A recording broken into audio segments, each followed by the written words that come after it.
السلام علیکم ورحمۃ اللہ وبرکاتہ۔ استغفر اللہ ربی واتوب الیہ۔ اعوذ باللہ من الشیطان الرجیم۔ بسم اللہ الرحمن الرحیم۔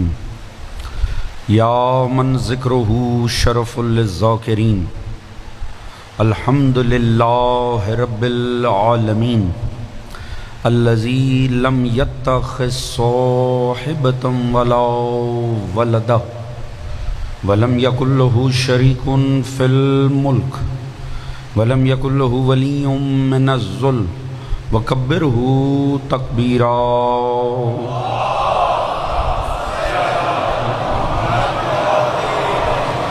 الصلاۃ والسلام علی رسولہ الکریم، مکی المدنی الامی، صاحب الوقار والسکینہ، المدفون بالارض مدینہ، ابی القاسم مصطفیٰ محمد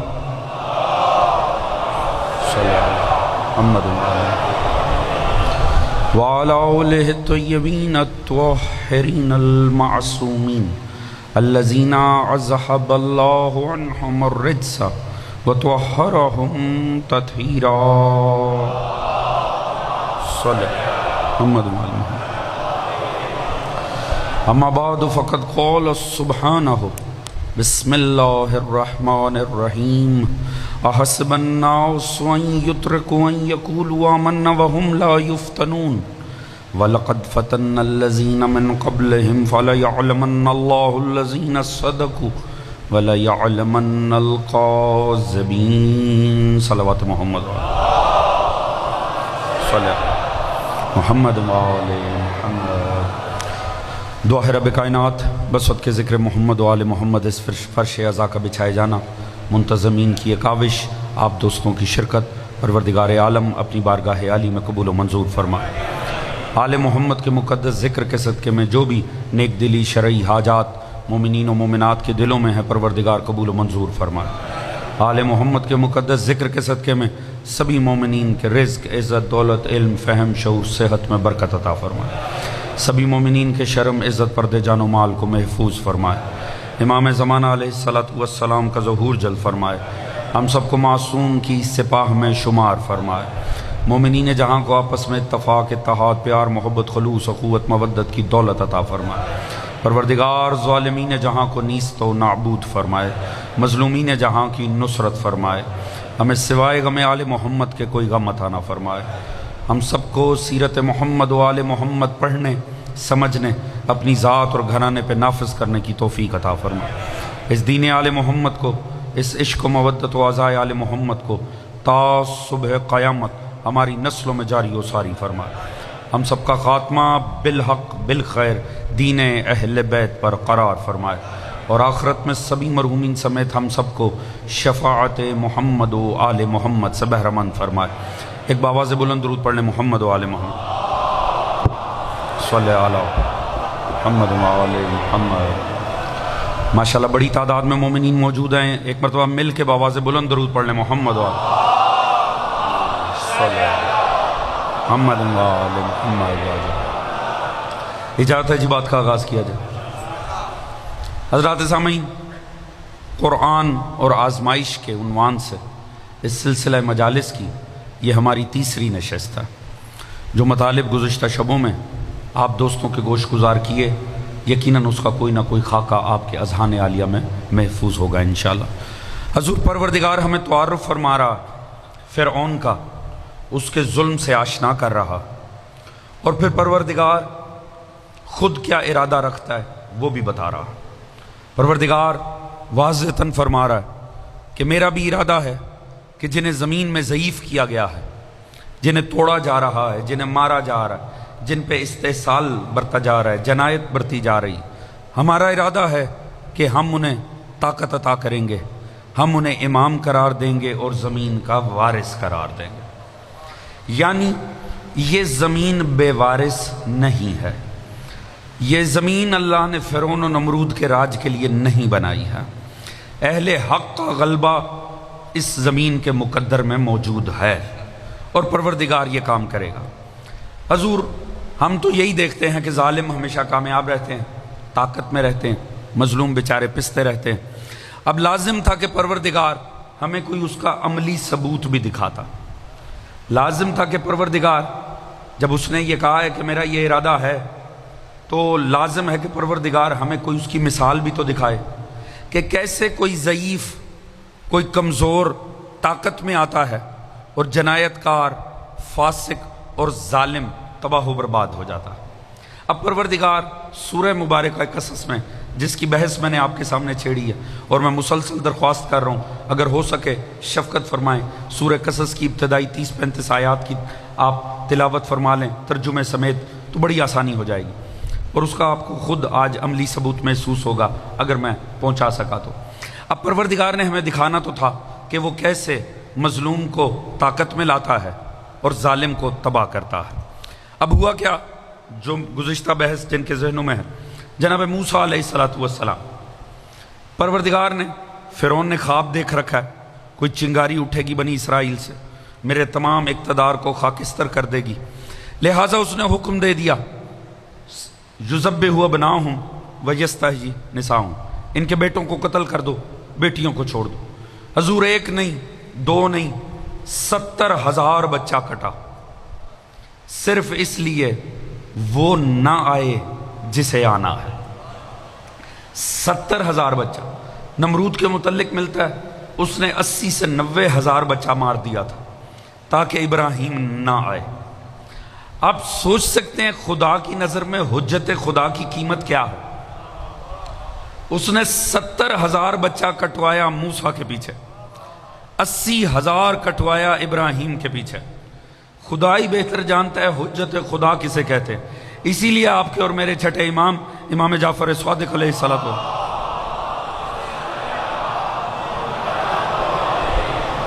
معصوم نے فرمایا قصاص سے قتل حسین میں اگر ساری انسانیت کو بھی قتل کر دیا جائے تو قصاص نہیں بنتا حسین کا۔ حجت خدا کی نظر میں قیمت یہ ہے۔ اب حضور موسیٰ دنیا میں آ رہے ہیں، ماں گھبرائی ہوئی، ماں پریشان ہے۔ کیوں؟ کیونکہ ماحول بڑا شفاق ہے۔ شہر میں جتنی دائیاں تھیں وہ سرکار کی ایجنٹ تھیں۔ کوئی بچہ دنیا میں آنے لگتا تھا، پہلی رپورٹ ہو جاتی تھی، سپاہی سر پہ کھڑے ہوتے تھے، بچے کو ماں کی گود میں ہی ذبح کر دیا جاتا تھا۔ ایسا شفاق اور پرخطر ماحول ہے جس میں حضرت موسیٰ علیہ السلام دنیا میں آتے۔ بہت سارے لطیف واقعات ہیں مگر وہ تاریخ سے تعلق رکھتے ہیں، میں قرآن میں رہنا چاہتا ہوں۔ دوستان عزیز، جب بچہ دنیا میں آیا، اللہ نے یہ معجزہ کیا، یہ کرامت ہوئی، ان کی والدہ کی آثار ظاہر نہیں ہوئے، لہٰذا وہ نوبت نہیں آ سکی کہ سرکار کو پتہ چلتا۔ مگر جب بچہ دنیا میں آیا، اب ماں کا دل دہل رہا۔ کیوں؟ ہر طرف ایجنٹ پھیلے ہوئے ہیں، اگر رپورٹ ہو گئی تو گود میں ذبح کر دیا جائے گا۔ اب دیکھیے سورہ قصص میں آگے بڑھتے ہیں، دیکھیے پروردگار کیسے کتنے حسین انداز میں بات کرتا ہے۔ پروردگار نے فرمایا بسم اللہ الرحمن الرحیم وَأَوْحَيْنَا إِلَىٰ أُمِّ مُوسَىٰ أَنْ أَرْضِعِهِ فَإِذَا خِفْتِ إِلَيْهِ فَأَلْقِهِ فِي الْيَمِّ۔ پروردگار فرماتا ہے ہم نے وحی کی مادر موسیٰ کی جانب، اسے دودھ پلائیے اور اگر آپ کو اس کی جان کا خوف لاحق ہو تو اسے پانی کے حوالے کر دیجیے۔ توجہ فرما رہے ہیں جی، یہ قرآن کے الفاظ ہیں، کوئی روایت نہیں ہے۔ وَأَوْحَيْنَا إِلَىٰ أُمِّ مُوسَىٰ، ہم نے وحی کی مادر موسیٰ کی جانب۔ کیا مقصود ہے؟ تحفظ نبوت۔ اللہ فرما رہا ہے میں نے وحی کی مادر موسیٰ کی جانب۔ ابھی آپ نے ایک شعر پڑھا جناب ابو طالب پہ، اگر توجہ ہو تو میں پہلا جملہ عرض کرنے جا رہا ہوں، اگر مجالس سننے کے روایتی سا جملہ ہے، لطف آئے تو میرا ساتھ دیجیے گا۔ پروردگار فرما رہا ہے وَأَوْحَيْنَا إِلَىٰ أُمِّ مُوسَىٰ، ہم نے وحی کی مادر موسیٰ کی جانب۔ وحی ہوئی ایک خاتون پہ۔ یہ بول کے بتائیے گا مادر موسیٰ کوئی اللہ کا رسول ہے؟ بولیے نا، کیا مادر موسیٰ کوئی اللہ کا نبی ہے؟ علماء نے لکھا، وہ ایک الگ بحث ہے پوری، علماء نے لکھا کہ وحی کی اقسام ہیں۔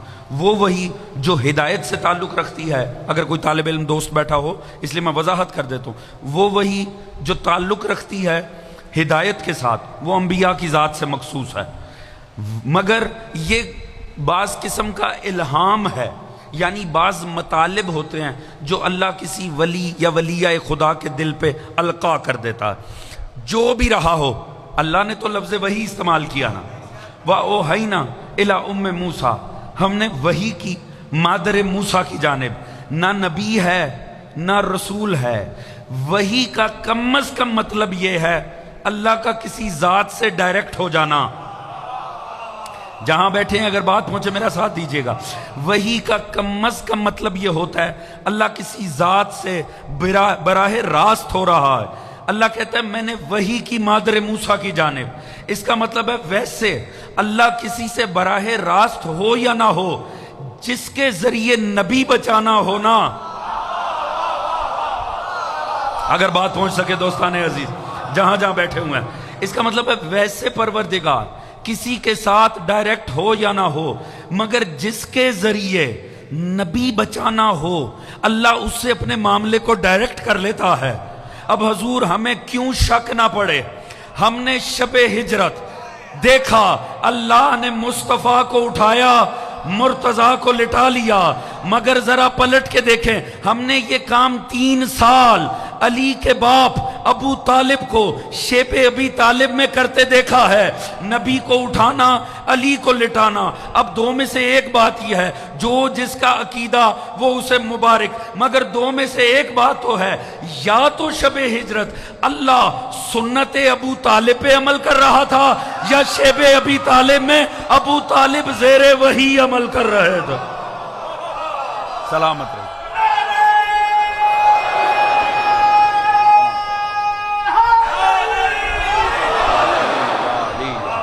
سلامت رہیے گا دوستان، بات پہنچ رہی ہے،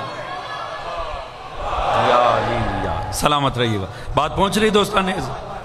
وَأَوْحَيْنَا إِلَىٰ أُمِّ مُوسَىٰ أَنْ أَرْضِعِهِ فَإِذَا خِفْتِ إِلَيْهِ فَأَلْقِيَ فِي الْيَمِّ وَلَا تَخَافِي وَلَا تَحْزَنِي إِنَّ رَادُّوهُ إِلَيْكَ وَجَاعِلُوهُ مِنَ الْمُرْسَلِينَ۔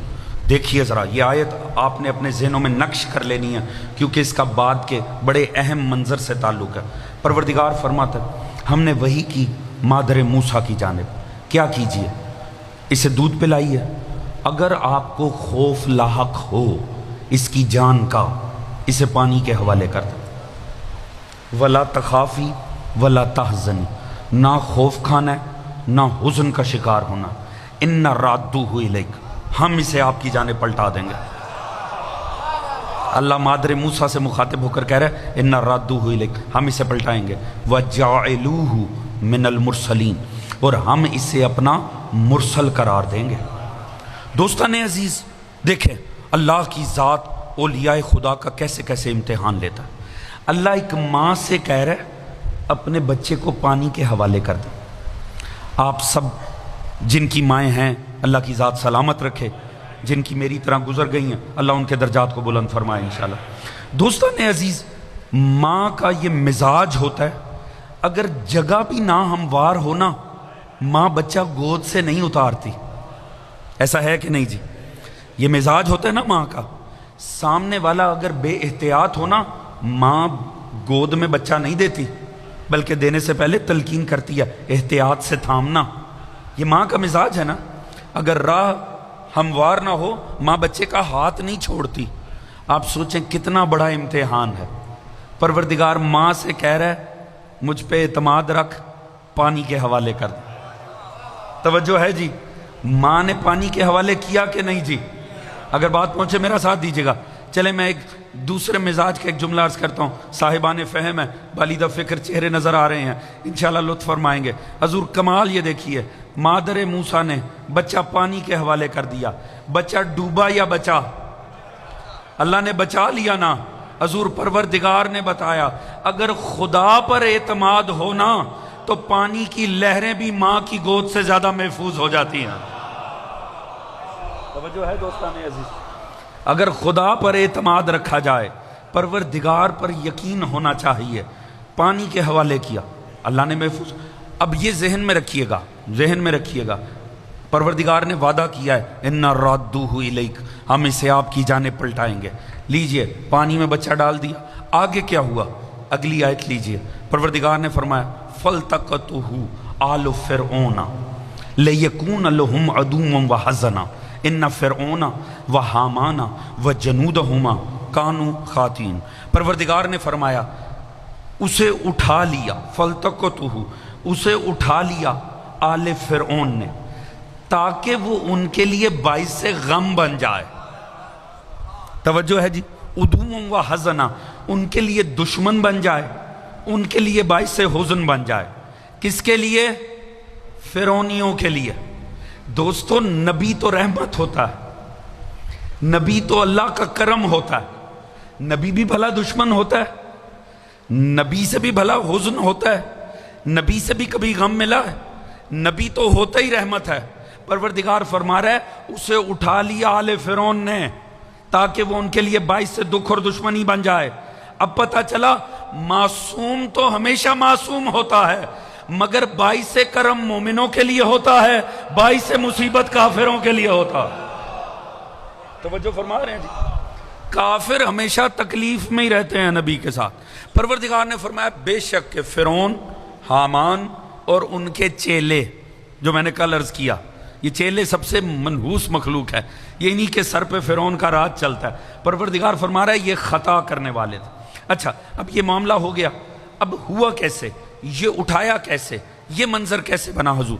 آپ جانتے ہیں تاریخ آپ کے ذہنوں میں کہ جو دریا تھا، اسی دریا کے کنارے فرعون نے اپنا محل بنایا ہوا تھا، اور اس کی جو بیک سائڈ تھی وہ دریا کے ساتھ لگتی تھی، بڑی آئیڈیل سی لوکیشن کے اوپر اس نے اپنا ماحول بنا رکھا تھا۔ اب وہاں پر اللہ نے ایک الہی کردار کا تعارف کروایا۔ یہ جو فرعون تھا اس کا پوری زمین پہ راج نہیں تھا، نمرود نے پوری زمین پہ راج کیا ہے، بخت نصر نے پوری زمین پر راج کیا ہے، جناب سلیمان نے پوری زمین پر راج کیا ہے، جناب ذوالقرنین کا راج پوری سرزمین کے لیے ہے۔ یہ فرعون ایک مخصوص خطے کا حکمران تھا۔ یہ کرتا کیا تھا؟ اس نے مختلف جو طبقے تھے نا ارد گرد کے، ان کے ساتھ بعض کے ساتھ جنگیں کی تھیں، بعض کے ساتھ اس نے معاہدے کیے تھے۔ انہی میں حتیتی ایک طبقہ تھا، اس کے ساتھ جب اس نے معاہدہ کیا تو اس میں جناب آسیہ کا نکاح بھی طے ہوا، اور جناب آسیہ اس کے عقد میں آ گئی۔ مگر اللہ کی اپنی مصلحت تھی، اللہ نے کبھی اس نجس منحوس کو کبھی ان کے قریب آنے ہی نہیں دیا تھا۔ توجہ فرما رہے ہیں جی، اب جناب آسیہ وہاں پیچھے موجود تھی۔ یہ تو ہے تاریخ جو میں نے آپ کو سنا دی، اگر توجہ کریں تو ذرا حقیقت نہ بتاؤں کیا ہے حضور؟ بس یہ سمجھ لیجئے موسیٰ دریا میں جا رہے تھے، اور اللہ کی یہ سنت ہے وہ نبی کو بھیجنے سے پہلے نبی کا محافظ کافروں کے درمیان ہی رکھ دیتا۔ آپ تھک تو نہیں رہے ہیں دوستان عزیز؟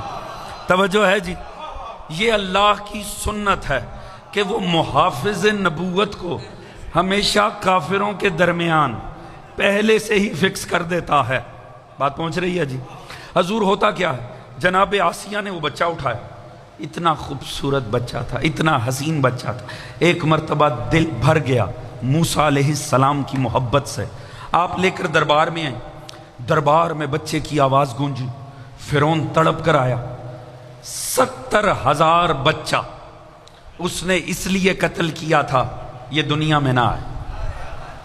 آسیہ کے ہاتھوں پہ اس نے کہا یہ کہاں سے آیا؟ پتہ چلا دریا سے آیا۔ دریا کہاں سے آ رہا ہے؟ بنی اسرائیل کی آبادیوں سے آ رہا ہے۔ اس نے کہا یہ بچہ زندہ کیسے؟ قتل کرو اسے۔ جیسے ہی سپاہی قتل کرنے کے لیے آگے بڑھے، قرآن نے آواز دی، بالکل متصل آیات آپ کے سامنے پیش کر رہا ہوں۔ کیا آواز آئی؟ قالت امرأت فرعون لا تقتلوہ عسا، زوجہ فرعون بولی اسے قتل مت کر، قرۃ عین لی ولک، یہ تیری اور میری آنکھوں کی ٹھنڈک ہو سکتا ہے، این ینفعنا، ہو سکتا ہے ہمیں اس سے بہت سا فائدہ حاصل ہو، او نتخذہ ولدا، اور یہ بھی ہو سکتا ہے کہ ہم اسے اپنا بیٹا ہی بنا لیں۔ توجہ فرما رہے ہیں حضور، الفاظ پہ غور کر رہے ہیں۔ جناب آسیہ فرما رہی ہیں اسے قتل مت کر، یہ تیری اور میری آنکھوں کی ٹھنڈک ہو سکتا ہے۔ اس سے ہمیں بڑا فائدہ پہنچ سکتا ہے، ہم اسے اپنا بیٹا بنا سکتے ہیں۔ جہاں آیت تمام کی ہے نا خدا نے، وہاں خدا نے اپنا تبصرہ دیا ہے۔ پروردگار فرماتا ہے وَهُمْ لَا يَشْعُرُونَ، انہیں شعور بھی نہیں تھا کہ کیا کر رہے۔ توجہ ہے دوستان عزیز؟ اب ذرا بات پہ غور کیجئے گا۔ دیکھیے میں نے عرض کیا اللہ نے اس نجس کو کبھی آسیہ کے پاس ہی نہیں آنے دیا۔ اب آسیہ ایک شادی شدہ بے اولاد خاتون۔ دیکھیے اسلام میں نا، اسلامی حوالے سے، دینی حوالے سے اس میں کوئی شک نہیں ہے کہ اولاد دنیا کی زینت شمار ہوتی ہے، مگر بہت ساری چیزوں کی طرح حصول اولاد کی خواہش یہ دنیاوی خواہش نہیں ہے، یہ فطری خواہش ہے۔ دینی حوالے سے ہر شادی شدہ مرد اور عورت کو خواہش ہوتی ہے کہ اللہ ہمیں اولاد عطا کرے، ہمیں صاحب اولاد بنائے۔ یہ دنیاوی خواہش شمار نہیں ہوتی، یہ ایک فطری خواہش کا نام ہے۔ اللہ نے فطرت میں رکھا ہے نسل کی بقا کو۔ دوستان عزیز اب ذرا الفاظ کے پیچھے جھلکتی ہوئی آس کو دیکھیے۔ ایک بچہ ہے جو پیچھے سے آ رہا، آسیہ کو تو کسی نے کہہ کے یہ نہیں دیا کہ سنبھالیے یہ اللہ کا نبی ہے۔ بھئی آسیہ کے لیے تو ایک پیارا سا، خوبصورت سا، معصوم سا بچہ ہے۔ اب ذرا الفاظ کے پیچھے موجود آس دیکھیے، قرۃ عین لی ولک، تیری اور میری آنکھوں کی ٹھنڈک بن جائے۔ آنکھیں پتھرائی ہوئی ہیں تو ٹھنڈک بنے گا نا۔ این ینفعنا، ہمیں اس سے بہت فائدہ مل سکتا ہے۔ او نتخذہ ولدا، ہو سکتا ہے ہم اسے اپنا بیٹا ہی بنا لیں۔ توجہ فرما رہے ہیں جی؟ یہ کیا ہے؟ یہ ایک بے اولاد ماں کی آس بول رہی ہے۔ اگر بات پہنچے تو آپ نے میرے ساتھ شفقت فرمانی۔ توجہ ہے جی؟ کیا ہے؟ ایک بے اولاد ماں کے دل کی حسرت بول رہی ہے، پتہ چل رہا ہے۔ آخر میں پروردگار نے کیا فرمایا؟ وَهُمْ لَا يَشْعُرُونَ، انہیں تو شعور بھی نہیں تھا کہ کیا چل رہا ہے۔ اس کا مطلب ہے یہ جو ہم کی ضمیر ہے یہ صرف فرعون کی طرف تو نہیں ہے، سارے آل فرعون کی طرف ہے۔ اس کا مطلب ہے نہ فرعون کو پتہ ہے کہ کیا ہو رہا ہے، نہ آسیہ کو پتہ ہے کیا ہو رہا ہے، نہ فرعون والوں کو پتہ ہے کیا ہو رہا ہے، فقط خالق کو پتہ ہے کہ کیا ہو رہا ہے۔ توجہ ہے جی؟ لیجئے حضور میں جملہ عرض کرتا ہوں، اور جنہیں فضائل آل محمد کا لطف آتا ہے اور شیخ بطحہ کی عظمت جن کے دلوں میں ہے، آپ نے پچھلے جملے پہ لطف فرمایا تھا، اس جملے کا اب لطف پھر مزید بڑھ کر آئے گا۔ دوستو کمال نہیں ہو گیا؟ آپ جانتے ہیں اللہ نے آسیہ کو کائنات عظمت عطا کی ہے۔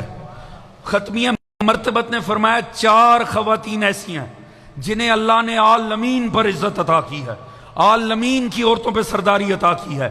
ان میں سب سے پہلے ہے آسیہ، ایسے ہی ہے، دوسری مریم، تیسری خدیجۃ الکبریٰ، چوتھی حضرت زہرا سلام اللہ علیہ۔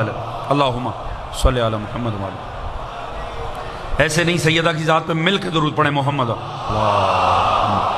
صلی علی محمد وعلی۔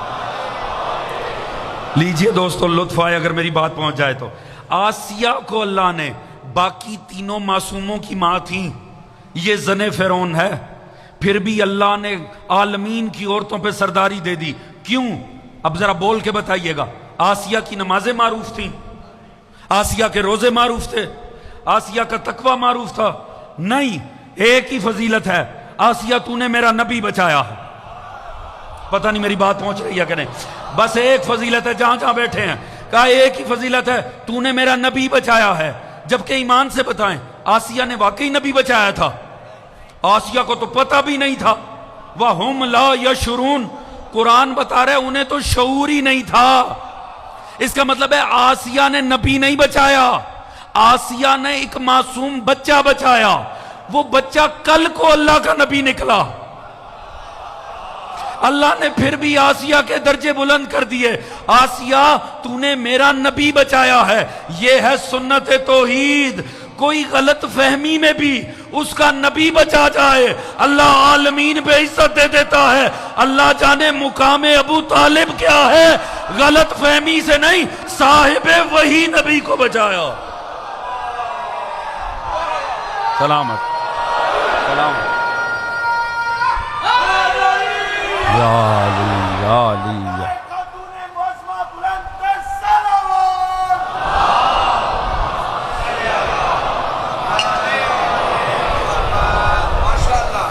پہنچ رہی ہے کہ نہیں دوستان؟ ساتھ ساتھ چلیں گے نا تو انشاءاللہ بہت سارے نتائج پہنچانے میں مجھے آسانی رہے گی. لہٰذا دیکھیں مجلس پڑھی نہیں جاتی، مجلس پڑھوائی جاتی ہے. تو جنہیں کم از کم روایتی مجموع کی عادت ہے وہ یہاں آ کر جیسا دیس ویسا بھیس میں نہ پڑ جائیں، وہ اپنا روایتی انداز برقرار رکھیں مجلس سننے کا، مجھے بھی سنانے میں آسانی رہے گی. حضور کمال یہ دیکھیے گا، پروردگار نے فرمایا انہیں تو شعور بھی نہیں تھا، مگر اب ہوا کیا؟ آسیہ نے مزاحمت کی. اب جب آسیہ نے مزاحمت کی، قتل کا ارادہ تو ترک ہو گیا. اب ذرا قدرت خدا دیکھیں، تھوڑی دیر گزری، بچے پہ بھوک طاری ہو گئی، بچے نے رونا اور چیخنا شروع کر دیا. اب جب بچہ مشکل میں آیا تو جناب آسیہ مشکل میں آئی. اب جب جناب آسیہ مشکل میں آئی، انہوں نے فرعون کو مشکل ڈال دی. کہا جیسے بھی ہے بندوبست کر، جیسے بھی ہے اس کے لیے دودھ کا بندوبست کر. دیکھیے سیدھی سی بات ہے، انسان گھر کے باہر چاہے فرعون ہی کیوں نہ ہو، گھر میں تو شوہر ہی ہوتا ہے. توجہ ہے جی. لہٰذا جب آسیہ نے مصیبت ڈالی، اب وہ مصیبت میں ہے، کر کیا رہا ہے؟ خواتین بلا رہا، دودھ پلانے کا انتظام کر رہا. بھائی کمال نہیں ہو گیا؟ تھوڑی دیر پہلے جس کو قتل کرنے کے ارادے سے 70,000 بچہ فرعون نے قتل کیا تھا، ذرا اللہ کل شین قدیر کا کمال دیکھیں. اب فیڈر ہاتھ میں پکڑ کے شہر میں خوار ہو رہا. توجہ فرما رہے ہیں جی؟ یہ ہے اللہ کل شین قدیر. اب دیکھیں وہی ہے، دودھ تلاش کر کچھ ہو جائے، بندوبست ہو جائے. کیسے ہوتا؟ ہو سکتا ہی نہیں تھا. کیوں؟ متصل آیات. پروردگار نے فرمایا وَحَرَّمْنَا عَلَيْهِ الْمَرَاضِعَ مِن قَبْلِ، ہم پہلے ہی حرمت تکوینی لگا چکے تھے. حضور اب یہاں پر پروردگار ایک اور کردار متعارف کروایا، لطف رہے اگر بات پہنچے تو. جب جناب آسیہ نے موسیٰ کو بھیجا نا، پانی کے حوالے کیا، یہاں ایک اور کام بھی کیا تھا. پروردگار نے آواز دی کہ دیکھو مادر موسیٰ نے ایک اور کام بھی کیا. قالت لأختیہ قصیہ فبصرت بہی عن جنب وہم لا یشعرون. پروردگار فرماتا ہے کہ وہ بولیں کس سے؟ اختی، اپنی بیٹی سے، یعنی خواہر حضرت موسیٰ سے، موسیٰ کی بہن سے. موسیٰ کی ماں نے کہا، کیا کہا؟ کہ آپ ساتھ ساتھ جائیے. فبصرت بہی عن جنب، آپ نے کنکھیوں سے نگاہ رکھنی ہے. جنوبن کہتے ہیں کنکھیوں سے، یعنی چہرہ کسی اور ڈائریکشن میں رکھنا اور کنکھیوں سے دیکھنا. یہ احتیاط کا پہلو تھا، کیونکہ انہوں نے جانا تھا دریا کے ساتھ ساتھ سے. دریا میں موسیٰ جا رہے ہیں، کنارے کنارے جانا تھا اور کنکھیوں سے دیکھنا تھا. کیوں؟ کیونکہ ہر جگہ سپاہی موجود ہیں. اگر سپاہی دیکھ لیتے یہ خاتون متوجہ ہے، یہ بچی اس طرف متوجہ ہے، تو ہو سکتا ہے جان کو خطرہ ہو جاتا. لہٰذا انہوں نے کہا آپ نے کنکھیوں سے نگاہ رکھ. اب یہ ساتھ ساتھ آ رہی تھی. اس نے دیکھا کہ موسیٰ کہاں پہنچے؟ دریا کے پیچھے. انہیں اٹھا لیا ہے زوجائے فرعون نے. اب یہ سارا منظر دیکھ رہی ہے. یہ بھی آ کے دربار میں اس وقت کھڑی ہو گئی جب مصیبت پڑی ہوئی تھی، خواتین کو بلایا جا رہا تھا. موسیٰ کسی کی طرف رغبت نہیں کر رہے تھے. ساری خدائی فرعون کی ایک طرف مصیبت میں پڑی ہوئی ہے، کوئی خاتون مل جائے، یہ بچہ سیر ہو جائے. حضور مصیبت پڑی ہوئی ہے. چلیے توحید کی عظمت پہ ایک جملہ عرض کرنا چاہتا ہوں. آپ علی والے ہیں، مولا امیر کا پسندیدہ ٹاپک ہے توحید. حضور اللہ کا کمال دیکھیں، فرعون اتنی خواتین کا بندوبست کر رہا ہے، کہیں سے یہ بچہ کسی کی جانب رغبت کر لے. یاد رکھیں وہ علی کل شیء قدیر ہے. کبھی حالات مشکل میں آئیں، ذات توحید پر بد اعتماد نہ ہوئیے گا. یاد رکھیں اگر خدا نہ چاہے، پوری فرعونیت مل کر بھی ایک بچے کے حلق میں دودھ کا قطرہ نہیں ٹپکا سکتے. توجہ ہے جی؟ حضور کمال دیکھیں. مصیبت میں جس وقت تمام خواتین آ رہی ہیں، حضور یہ بچی بھی آ کر وہیں پر ہی کھڑی ہو گئی. اب اس نے دیکھا کہ بار بار خواتین کو بلایا جا رہا، یہ کسی کی جانب رغبت نہیں کرتے. پروردگار نے فرمایا وَحَرَّمْنَا عَلَيْهِ الْمَرَاضِعَ مِن قَبْلِ، ہم پہلے ہی حرمت تکوینی لگا چکے ہیں. اب اس آیت کے اگلے حصے میں اللہ نے یہ خواہر موسیٰ کا جملہ کوٹ کیا، اس موسیٰ کی بہن کا. اس نے کہا فَقَالَتْ هَلْ أُدُلُّكُمْ عَلَىٰ أَهْلِ بَيْتٍ. قرآن کی چاشنی لیجئے گا. میں آپ کے سامنے کوئی کہانی نہیں سنا رہا، کوئی روایت نہیں سنا رہا، خالصتاً قرآن پیش کر رہا ہوں. ذرا قرآن کی چاشنی دیکھیے گا. اور میں تو پہلے عرض کیا، اگر ہم سے تعلق نہ ہو خدا سنائے نہ. خدا کو کوئی فرق نہیں پڑتا موسیٰ کی بہن نے کیا باتیں کی تھی، وہاں کیا کچھ ہوا تھا، آپ سے اور مجھ سے ربط ہے، اسی لیے قرآن میں کوٹ ہوا ہے، کیونکہ قرآن آپ کی اور میری ہدایت کی کتاب ہے، یہ کوئی قصے کہانیوں کی انٹرٹینمنٹ کی کتاب نہیں ہے۔ کمال دیکھیں، اس نے کہا فقالت هل ادلکم علی اہل بیت، میں تمہیں ایک اہل بیت نہ بتاؤں، یکفلونہ لکم، یہ تمہارے لیے اس کی کفالت کر دے، وہم لہو ناصحون، اور بڑے اچھے لوگ ہیں، نصیحت کرنے والے لوگ ہیں۔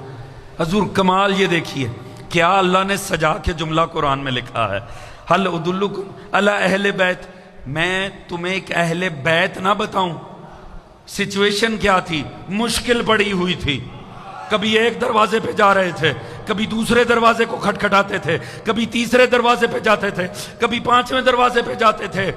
موسیٰ کی بہن نے کہا کیوں در در پہ جا رہے ہو، تمہیں ایک اہل بیت نہ بتاؤں؟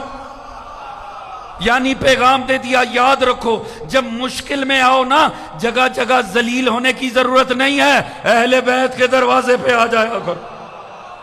توجہ، یا علی یا علی، توجہ فرما رہے ہیں جی۔ اس نے کہا فقالت هل ادلکم علی اہل بیت یکفلونہ لکم وہم لہو ناصحون، انہیں تو پہلے ہی مصیبت پڑی ہوئی تھی، وہ تو پہلے ہی بڑی مشکل کے اندر تھے، لہٰذا انہوں نے کہا فوراً لے کر آئیے۔ مادر موسیٰ کو وہ لے کر آ گئے، موسیٰ کی ماں کو لے کر آئے، موسیٰ کی ماں سامنے کھڑی ہوئیں، فرعون خود اپنی گود سے بچہ جناب مادر موسیٰ کے حوالے کر رہا۔ حضور میں نے عرض کیا خدا پہ کیفیتوں کی نسبتیں نہیں دی جاتی، نہیں تو دل کرتا ہے خدا کی قسم خدائی بھی جھوم اٹھی ہوگی، کیونکہ جو اگلا جملہ پروردگار نے کہا نا وہ جھومنے کے لیے کافی ہے۔ پروردگار نے اس منظر کو بیان کیسے کیا؟ پروردگار نے فرمایا فرددناہ الی امہ، ہم نے اسے پلٹا دیا اس کی ماں کی جانب۔ ذہن میں ہے نا پیچھے وعدہ کیا تھا، مطمئن ہو جانا، غم کرنا نہ حزن کرنا، ہم اسے تیری جانب پلٹا دیں گے، وَجَعِلُوهُ مِنَ الْمُرْسَلِينَ، ہم اسے مرسل بنائیں گے۔ اب یہ اللہ کے وعدے کی تکمیل ہو رہی تھی نا، تو جیسے ہی بچہ فرعون کی گود سے مادر موسیٰ کے پاس جا رہا ہے، پروردگار فرما رہا ہے فَرَدَّدْنَاهُ إِلَىٰ أُمِّهِ، ہم نے اسے پلٹا دیا اس کی ماں کی جانب، کہ تقر عینها، تاکہ اس کی آنکھوں کو ٹھنڈک پڑ جائے، ولا تحزنا، اور وہ حزن نہ کرے، ولا تعلما، اور وہ یہ جان لے، ان وعد اللہ حقا، اللہ کا وعدہ ہمیشہ حق ہوا کرتا، ولکن اکثرهم لا یعلمون، مگر بدقسمتی یہ ہے کہ اکثریت پہچانتی ہی نہیں ہے۔ دوستو ٹھہر جاؤ، آپ نے اس منظر کی صحیح چاشنی نہیں لی، پرابلم میری ہے، مجھے ہی چاہیے تھا کہ میں تھوڑی دقت کرتا اس کے اوپر، ذرا محبت سے آپ کو۔ اب آپ سمجھے آپ نے کیا دیکھا؟ فرعون نے بچہ کس کی گود میں دیا؟ مادر موسیٰ کی۔ یہ منظر آپ کے خیال میں اتنا ہلکا ہے کہ اسے ہم یوں ہی اگنور کر دیں؟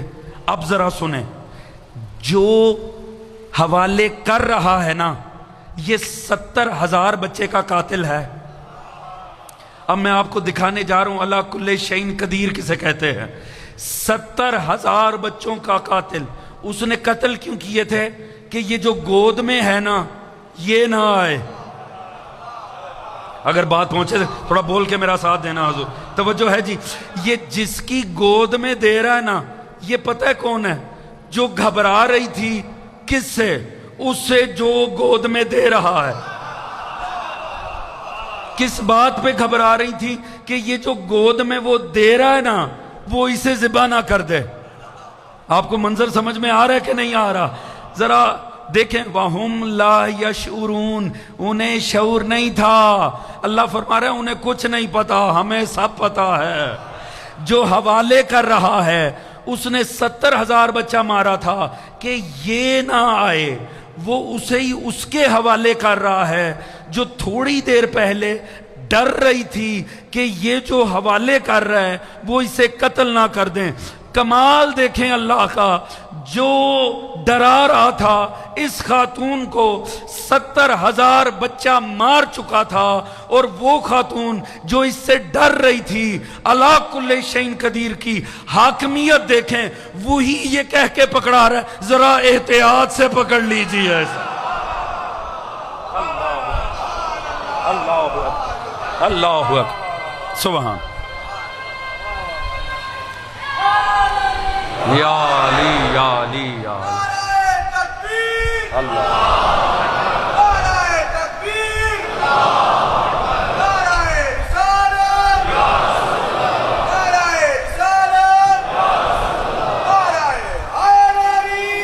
علی یا علی یا اللہ صلی علی محمد وآل محمد وعجل بات پہنچ بھی رہی ہے کہ نہیں حضور؟ کم از کم اللہ کی حاکمیت کا ذکر سن کے سبحان اللہ تو کہنی ہی چاہیے. توجہ ہے دوستان عزیز؟ دیکھیے پروردگار کے اپنے انداز ہیں، اس کی حاکمیت کے اپنے انداز ہیں. کمال یہ دیکھیے، جیسے ہی بچہ فرعون کی گود سے مادر موسیٰ میں گیا، پروردگار فرما رہا ہے فرددناہ الی امہ، ہم نے اسے پلٹا دیا اس کی ماں کی جانب. کمال پروردگار دیکھیے، اگر آپ لطف لیں تو حضور یہ ماں گھبرائی ہوئی تھی، کتنا ٹائم لگا، کتنا فاصلہ ہے. اس وقت کہا ان ارضی ہے فَإِذَا خِفْتِ إِلَيْهِ فَأَلْقِيَ فِي الْيَمِّ، ایسا کیجئے اسے دودھ پلائیے اور پانی کے حوالے کر دیں. دودھ پلایا، پانی کے حوالے کیا. دربار میں کہاں سے کاروائی شروع ہوئی؟ جب موسیٰ نے بھوک لگنے پہ رونا شروع کر دیا. اللہ نے مادر موسیٰ سے موسیٰ لیا. کتنا فاصلہ ہے واپس پلٹانے میں؟ جتنا بچے کو ایک مرتبہ دودھ پی کے دوسری مرتبہ بھوک لگ جائے. بھائی سبحان اللہ تو کہنا ہی بنتا ہے، اللہ کی قدرت پہ حضور. جتنا ایک بچے کو دودھ پینے کے بعد دوسری مرتبہ بھوک لگتی ہے، بس اتنا ہی فاصلہ لگا، بس اتنا ہی وقت لگا اللہ کو اپنی حاکمیت منوانے پہ. اللہ نے آسمان و زمین نہیں زیر و زبر کر دیے. وہ فرعون جو مارتا پھر رہا تھا وہ دودھ تلاش کر رہا.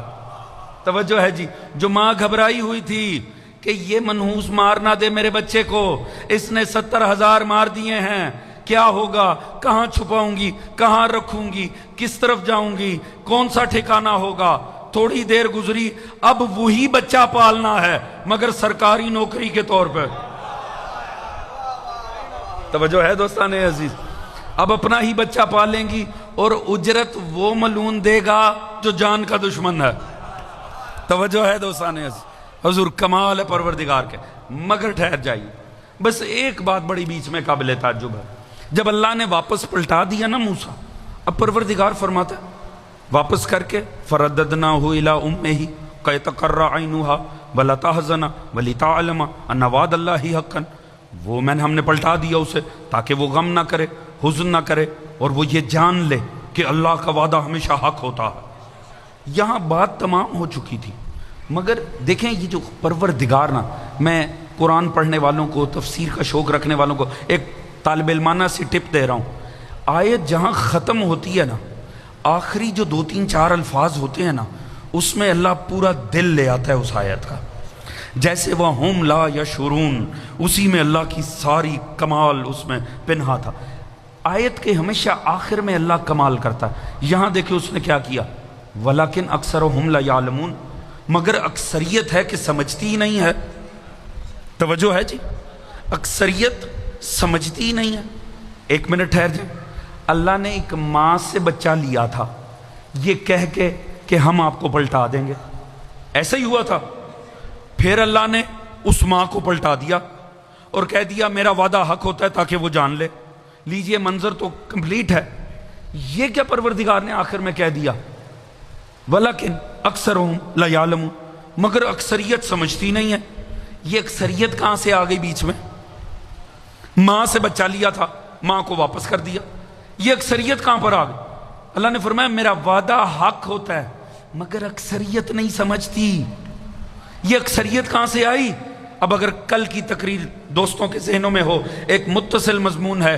حضور کل میں نے 2-3 آیتیں عرض کی تھیں اور میں نے عرض کیا تھا اگر ہو سکے انہیں اپنے بچوں کو یاد کروائیے گا. سورہ نور کی 55ویں آیت میں اللہ نے کیا فرمایا تھا، وَعَدَ اللَّهُ الَّذِينَ آمَنُوا مِنكُمْ وَعَمِلُوا الصَّالِحَاتِ لِيَسْتَخْلِفَنَّهُمْ فِي الْأَرْضِ كَمَا اسْتَخْلَفَ الَّذِينَ مِن قَبْلِهِمْ.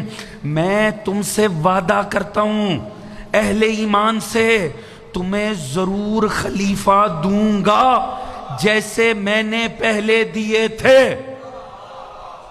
اللہ نے پوری قوم سے بھی تو وعدہ کر رکھا ہے. اب میں جملہ بدل کے عرض کرتا ہوں، اللہ بتانا یہ چاہ رہا ہے، سنو دنیا والو، حالات دیکھ کے زمانے کے کہیں مجھ سے بدظن نہ ہو جانا، میں تو ایک ماں سے بھی معصوم لوں نا وعدہ کر کے کہ پلٹاؤں گا، تو میں تو ایک ماں سے وعدہ نہیں توڑتا، جب پوری قوم سے معصوم لوں گا تو کیسے نہیں پلٹا دوں گا قوم۔ اللہ سلامت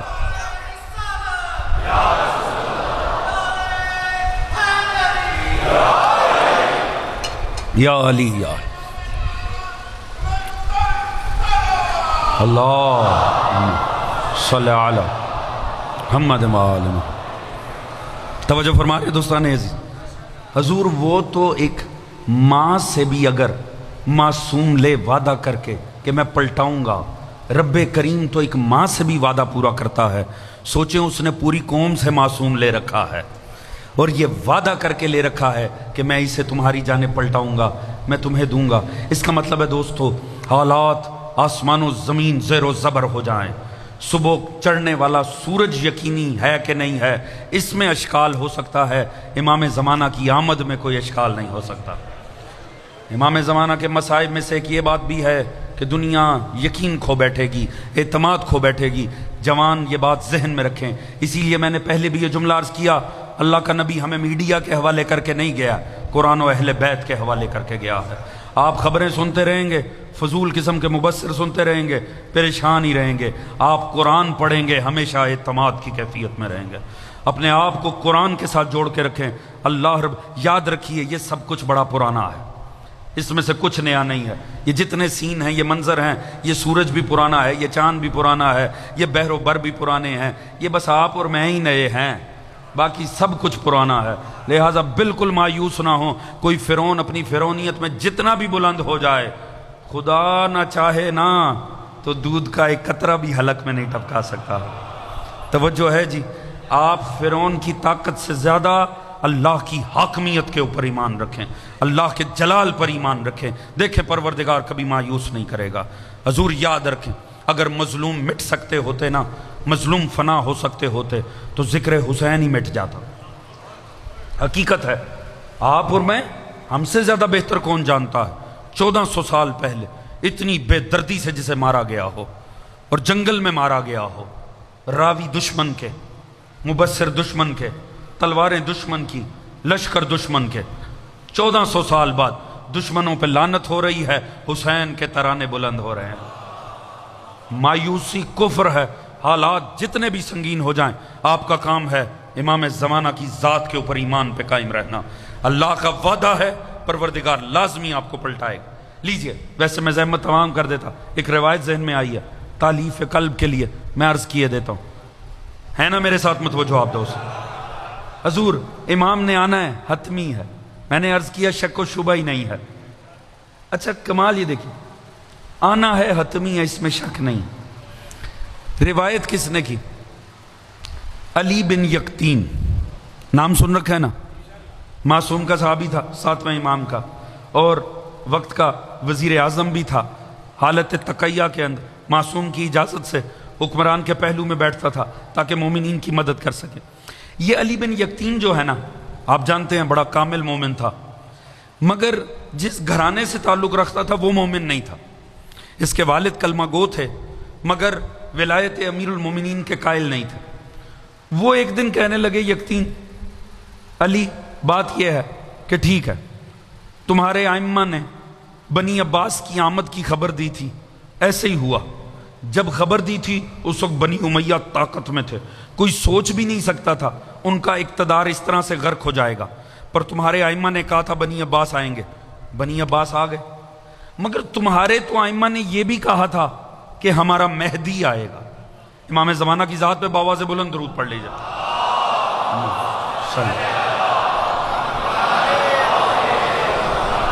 حضور سوال تو ذہن میں آتا ہے نا، آنا برحق ہے، اللہ نے وعدہ کیا قوم سے میں تمہیں دوں گا جیسے میں نے پہلوں کو دیے تھے، بتایا کیوں نہیں کہ کب آنا؟ سوال ہے بھئی، کتنی مشکلیں آسان ہو جاتی اگر آپ کو اور مجھے پتا ہو کہ امام نے کب آنا۔ آپ کی اور میری تو بہت ساری بظاہر مشکلیں آسان نہیں ہو جاتی، کیوں؟ کیونکہ ہمیں پتا ہوگا آنے والے ہیں، تیاری اچھے سے کر لیں گے، ذرا بہتری آ جائے گی۔ علی بن یقطین کے والد نے کہا آپ کے ائمہ نے بتایا ہمارا مہدی آئے گا، یہ کیوں نہیں بتایا کہ کب آئے گا؟ بتا کیوں نہیں دیتے؟ اب علی بن یقطین جیسے عارف کا جملہ سنیے گا، اس نے کہا بابا اگر پہلی والی پیشن گوئی ائمہ کی تھی تو یہ بھی انہی کی ہے، وہ برحق ہے تو یہ بھی برحق ہے، وہ ضرور آئیں گے۔ کہا اچھا جب آنا ہی ہے تو بتا کیوں نہیں دیا کہ کب آنا؟ علی بن یقطین کے جواب پہ غور کی کرنا جوانوں، اس نے کہا مومنوں کے کردار اور ایمان کے تحفظ کے لیے نہیں بتایا۔ توجہ فرما رہے ہیں جی؟ ایمان اور کردار کے تحفظ کے لیے نہیں بتایا۔ یہ کیا بات ہوئی؟ اس میں کیا فلسفہ؟ دیکھیے میں سادی سی مثال دیتا ہوں۔ آج انگریزی کی کیا تاریخ ہے؟ 29 تاریخ ہے۔ محرم چڑھنے کے بعد نہ تاریخوں کا پتہ ہوتا ہے، نہ دن کا پتہ ہوتا ہے، نہ رات کا پتہ ہوتا ہے۔ 29 ہے جون کی 2025۔ بالفرض مثال ہے، اگر ائمہ کی روایات میں آیا ہوتا، اگر ائمہ نے یہ بتایا ہوتا کہ 4 محرم سنے یہ 1447 ہجری ہے کل کا دن جو ہوگا، یا انگریزی کے حساب سے بتایا ہوتا 30 جون 2025 ہمارے مہدی کا ظہور ہو جائے گا، اگر یہ بتایا ہوتا، یعنی کل کے دن، ابھی تقریباً 3 گھنٹے باقی ہیں، 3.25 گھنٹے، اگر بتایا ہوتا کہ ہمارے وارث کا ظہور ہو جائے گا، سوچ سکتے ہیں اس وقت ہماری حالت کیا ہوتی؟ توجہ ہے جی؟ ایمان سے بتائیں اتنے بڑے مجمع میں کوئی ایک بھی بے نمازی ہوتا؟ آپ نے اپنی چھوڑیں اپنی اجداد کی بھی پڑھ دی ہوتی۔ توجہ ہے جی؟ کوئی ہم میں سے ایسا ہوتا جس کا کوئی ایک روزہ قضا ہوتا؟ حضور آپ نے تو کمر لگ گئی ہوتی پیٹ کے ساتھ، یہ عالم ہوتا۔ ہو سکتا ہے یہاں کوئی خمس چور بیٹھا ہوتا، ممکن ہے آپ نے کسی مولانا سے بحث نہیں کرنی تھی، آپ نے کہا تھا حضور بس لینے والے بنے۔ توجہ ہے جی؟ یہ ہوتی ہماری حالت، سجدے کر کر کے اپنے چھوڑیں اجداد کے گناہ بخشوا لیے ہوتے۔ کیوں؟ پتہ ہوتا مولا آنے والے ہیں۔ ویسے ایسی بھی کوئی روایت نہیں ہے کہ نہیں آنا، آ بھی سکتے ہیں۔ توجہ فرما رہے ہیں جی؟ خدا کرے کل کا دن چڑھنے سے پہلے ظہور ہو جائے انشاءاللہ۔ توجہ فرما رہے ہیں جی؟ بہرحال خود کو آمادہ کیجئے۔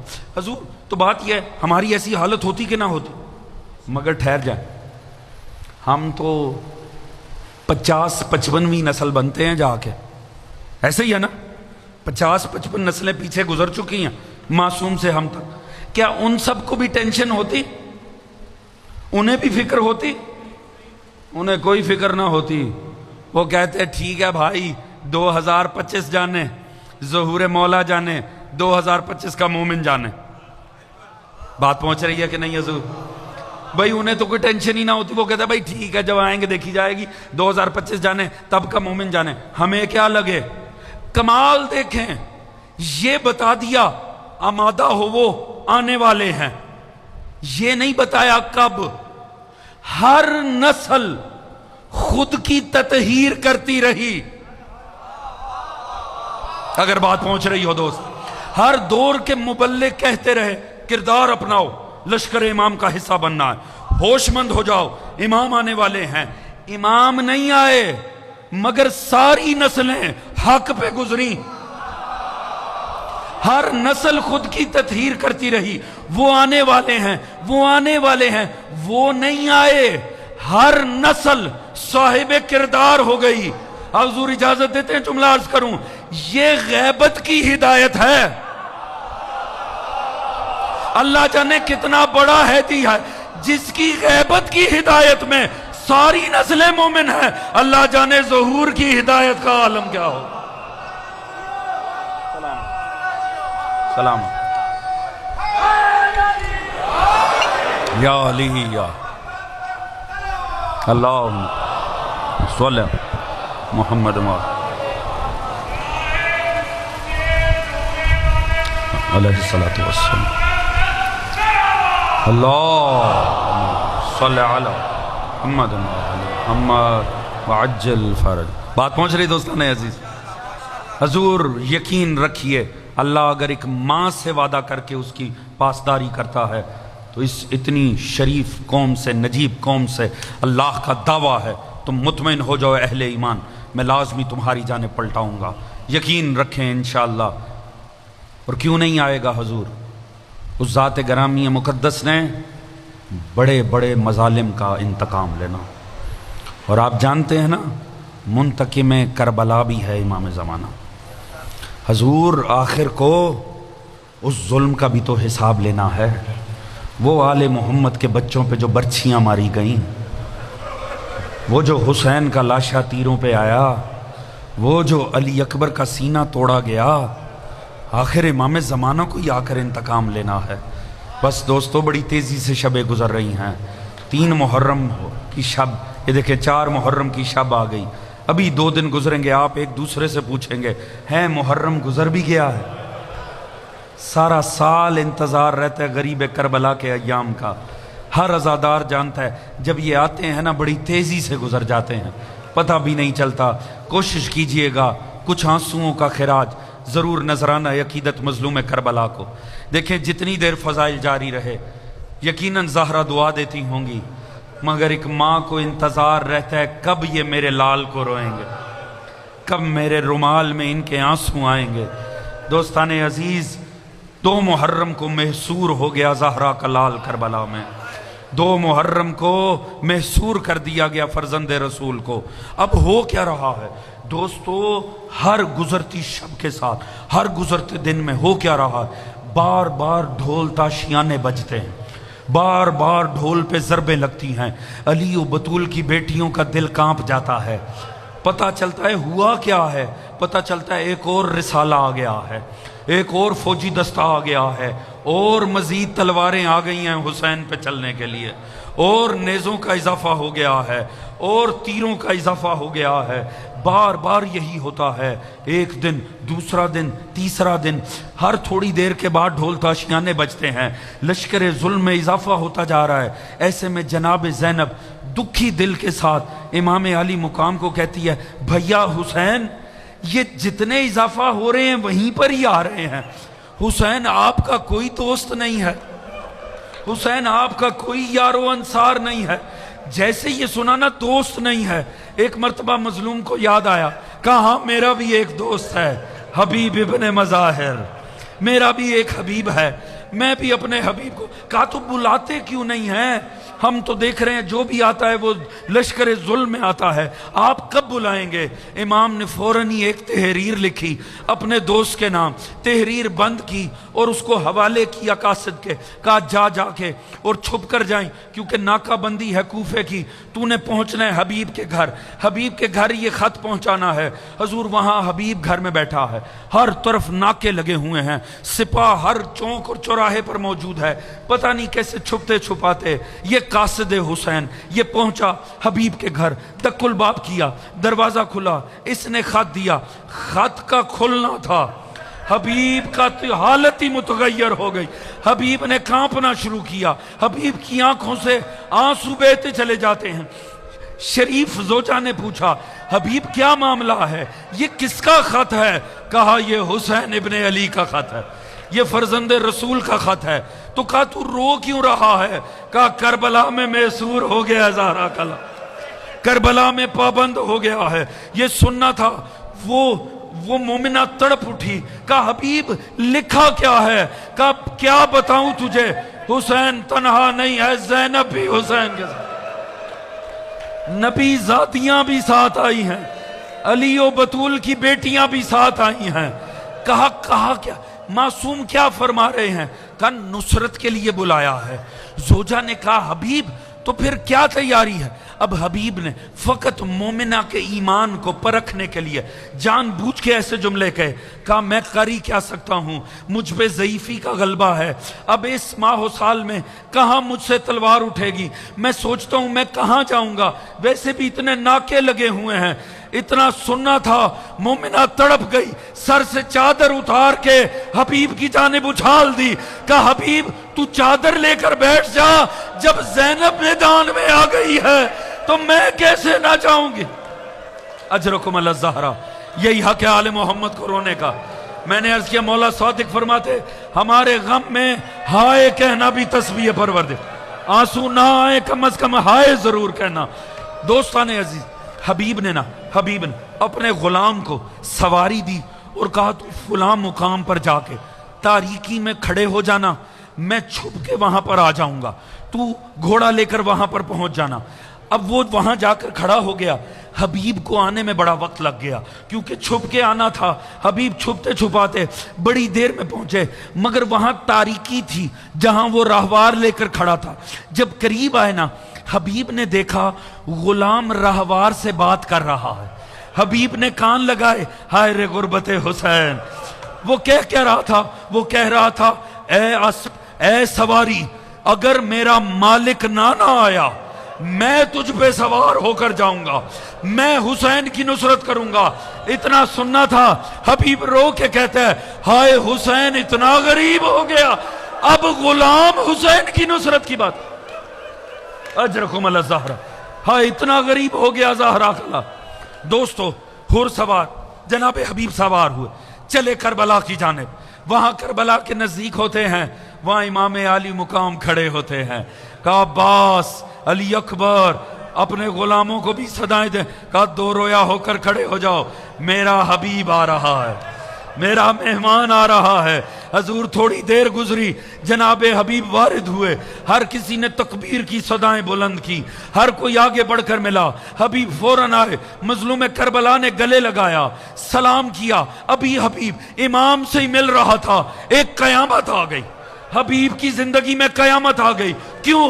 فضا آئی اور فضا نے آ کر کہا حبیب علی کی بیٹی سلام کہہ رہی ہے، حبیب علی کی بیٹی سلام کہہ رہی ہے۔ حضور دو ایسے مواقع ہیں میرے ادنا سے مطالعے میں، دو ایسے منظر ہیں، دو صحابہ امام پر ایک سی کیفیت بنی، مدینے میں بلال پہ، کربلا میں حبیب پر۔ وہاں مدینے میں جب بلال دروازہ زہرا پہ آیا نا، بلال سے پہلے جناب زہرا نے سلام کر دیا تھا۔ وہاں کربلا میں حبیب سے پہلے زینب نے سلام کیا۔ دونوں جگہ ایک ہی منظر بنا، مدینے میں بلال، کربلا میں حبیب، دونوں مٹی پہ بیٹھ گئے، خاک اٹھا کے سروں پہ ڈالی اور رو کے کہا ہائے نبی ذاتیاں اتنی غریب ہو۔ اجرکم علی الزہرا، یہی حق بنتا ہے آل محمد کو رونے کا۔ یہ گریہ کی صدا بلند ہونی چاہیے، یہ ماتم کی شبیں ہیں دوستو۔ کربلا میں حبیب نے حسین کا ساتھ دیا۔